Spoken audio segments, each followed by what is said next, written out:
Bene data bakundwa b'umwami Yesu Kristo, mwese abakurikira izi nyigisho tubahaye ikaze mu biganiro bya Saveur Divine.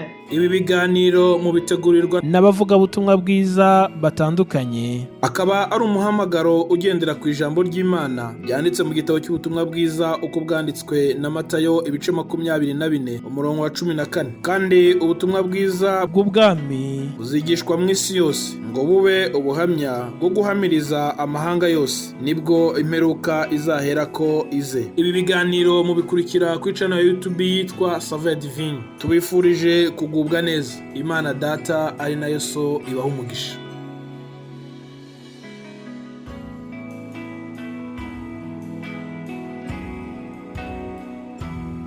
Ndabaramukije inshuti bakundwa umwami wacu Yesu Kristo, usanzwe mukurikira ikiganiro Saveur Divine. Umwami Imana duhana umugisha, muri kumwe na mwene So Ntakarutimana Eric. Nkuko bisanzwe buriyinga turagira ijambo tuganirako. Muri none tuganira kuri ijambo riduhanura ingene dukwiye kwifata mu gusuzuma amajambo tuvuga. Imana nidufashe. Amajambo tusanga mu gitabo c'Imana Bibiliya, icete Yakobo yanditse igice ca 3, turasoma ku murongo wa 6 havuga ngo ururimi n'umuriro nikibira kingana n'isi, ururimi rwashizwe mu ngingo zacu, ruhumanya umubiri wose, rudomeka kubaho kwacu kose, nago ruba kwadometswe na Gihenomu. Imana nidufashe cyane. Bene data, aya majambo Yakobo yanditse ariko abwira ishengero canke bene se bari mu mpande zitandukanye, nkuko nawe aho uri hose uri kurayabwirwa gushitse kuno musi, atwibutsa ururimi ngo rwashitswe mu ngingo zacu.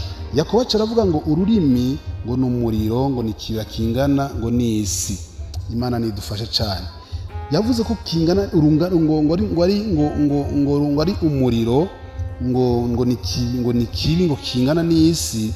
Nukuvuga hari amajambo umuntu avuga agakwira isi yose, bigatuma abantu bamarana cyangwa bigatuma abantu bagira umugisha. Imana nidufashe cyane. Rero aha ariko araduhanura mu majambo tuvuga ngo twirinde, kuko hatabaye kwirinda ubwo rurimi ruranduza umubiri w'umuntu, bigatuma umuntu agaragara imbere y'Imana ko yanduye, bivanye n'amajambo yavuze, bivanye n'ivyo yagiye ashikiriza. Imana nidufashe cyane. Hanyuma rero ariko arabahanura ababarira ati ururimi ngo n'umuriro, nukuvugwa n'umuriro. Umuriro aturira, umuriro ni mubi, umuriro ni ikintu kibi cyane, umuriro uronona, umuriro ushitse ahantu hari ibintu uraturira. Umuriro ni ikintu kigaragara ko ari ikintu gikaze cyane. Rero natwe turakwiye kugaba tukamenya ko indimi zacu ngo ni miriro. Acavuga ngo ni kibi kingana n'isi. Nukuvuga kibi kingana n'isi ni ikintu kinini cyane kandi giteye ubwoba. Rero ururimi, wewe mwene data, wa muntu uri kuranyumva aho uri hose, imbere yo kuvuga banza wiyumvire, mbega ibi ngira mvuge birafasha, icyo bifasha bene data bagira bavyumve, mbega ibi ngira mvuge ntibibatsitaza. Imana nidufashe cyane. Aca aravuga rero ku murongo w'9 muri iki gice nyene, aravuga ngo ubwo nigo dushimisha umwami Imana Data wa twese, ngo kandi nigo tuvumisha abantu. Aca aravuga kandi ngo ubwo rurimi nigo dushimisha Imana Data wa twese, ngo kandi nigo twongera tugakoresha no mu kuvuma. Imana nidufashe. Aca aravuga rero ngo mu kanwa kamwe havamwo umuhezagiro n'umuvumo. Ngo bene data, ivyo ntibikwiye kumera bityo. Imana nidufashe. Ngo mu kanwa kamwe havamwo umuhezagiro n'umuvumo, ngo ivyo ntivyari bikwiye kumera gutyo, kanatsinda ariko bikwiye kumera. Aho uri hose wimenye, ntibikwiye kumera uko. Ntukwiye gufata umwanya wo gusenga Imana, uhimbaza Imana, hanyuma ngo ufate undi mwanya wo gutukana no guteranya. Imana nidufashe cyane.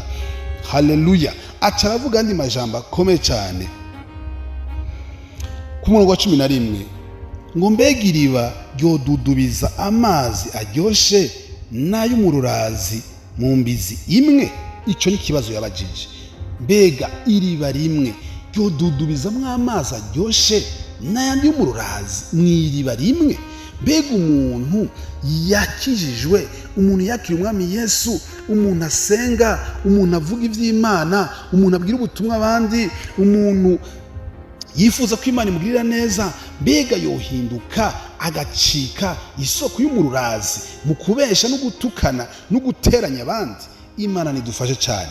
Mwene data huri hose uri kumvira ijambo, ndagomba ngo kuva uno munsi ufata ingingo kuvyo uvuga, ubanze wiyumvire, mbega birahimbara Imana? Mbega umbwira ndabibwire biramutsitaza cyangwa biramuhezagira? Mbega Imana iri mu ijuru ivyumvise iyo mvuze, mbega birayinezera, birayihimbara cyangwa birayisesema? Imana nidufashe cyane. Mu Migani igice ca 18 ku murongo wa 21 havuga ngo urupfu n'ubugingo biri mu bubasha bw'ururimi, ngo kandi abarukunda bazorya ivyo rwamye. Imana nishimwe cyane. Urupfu n'ubugingo biri mu bubasha bw'ururimi. Ni ukuvuga ururimi rwawe urashobora kukwica, nukazogushira muri gehenomu, ukazobaho ubugingo busha ibihe byose, ukazomara imyaka wicuza, imyaka itazoshira. Cyangwa ururimi rwawe rushobora kuguha ubugingo budashira. Imana nishimwe. Turabona neza yuko ivyo rwama, kandi abarukunda bazorya ivyo rwama. Ni ukuvuga ururimi rurafise ivyamwa. Imana nidufashe. Rushobora kwama amahwa, rushobora kwama imikere, rushobora kwama gehenomu, rushobora kwama ubuzima bubi buhamwe umuntu azova muri ino si akaja iyo azokwama ariko aricuza ibihe bitazoshira. Kuko bene data nagenda babwire, turafise igihe tuzomara kuri ino si, turafise n'ahandi tuzoja kuba ibihe bitazoshira. Rero ururimi rwawe rurashobora gutuma uja muri gehenomu cyangwa rugatuma uja mu ijuru. Nuko rero rurashobora gutuma ururimi rwawe uzoja kurya ibyiza bidashira, uzoja kumara igihe uhimbaza Imana, uzoja kumara igihe kidashira unezerewe, canke ukazoja kumara igihe ubabazwa. Imana nidufashe cyane. Mwene data huri, ndagusaba ngo kuva uno munsi ufate ingingo yuko ururimi rwawe urufate kugira ngo ruzoshobore gushika mu bugingo budashira, kuko urwo rurimi rushobora gutwara mu gehenomu. Imana nidufashe cyane. Turabona mu Baroma igice c'10 ku murongo w'9 havuga ngo ni waturisha akanwa kawe ko Yesu Kristo ari umwami kandi yapfuye akazuka ngo uzokizwa. Ni ukuvuga ururimi rwacu nyene nigo rutuma dukizwa, nigo twaturisha amajambo y'Imana, nigo twaturisha kugira ngo dushobore kuronka agakiza, kugira ngo dushobore kuronka ubwo bugingo budashira. Imana nishimwe cyane. Mwene data huri, ndagusaba ngo ivyo vuga ubanze wiyumvire, ubanze uzungurutse ururimi mu kanwa kawe, wiyumvire uti mbega ibintu ngira mvuge, mbega birahimbara Imana, mbega ibintu ngira mvuge ntibinteranya, ntibikata, ntibica imigenderanire dufitanye n'Imana, kuko ngo amashimwe cyangwa amasengesho y'umunyabyaha ni gisesema ku Mana. Icyo kintu cy'umunyabyaha, icyo kintu kikwanduza ururimi rurimwo. Mu byanduza umuntu ni byinshi, ariko ururimi nago rurimwo. Imana nidufashe cyane. Mu byanduza umuntu ni byinshi, ururimi nago rurimwo, kandi bituma umuntu yezwa, bituma umuntu ahimbara Imana, ururimi nago rurimwo. Imana nishimwe. Ndagusaba huri kuva uno munsi ufata ingingo mu majambo uvuga, mu byo ukora, wame ushira imbere kwiyumvira no kuraba icyo ugira uvuge ko kitaguteranya n'Imana, ko kitagukura ku Mana, ahubwo ko icyo ugira uvuge gishimisha Imana, gihimbara Imana.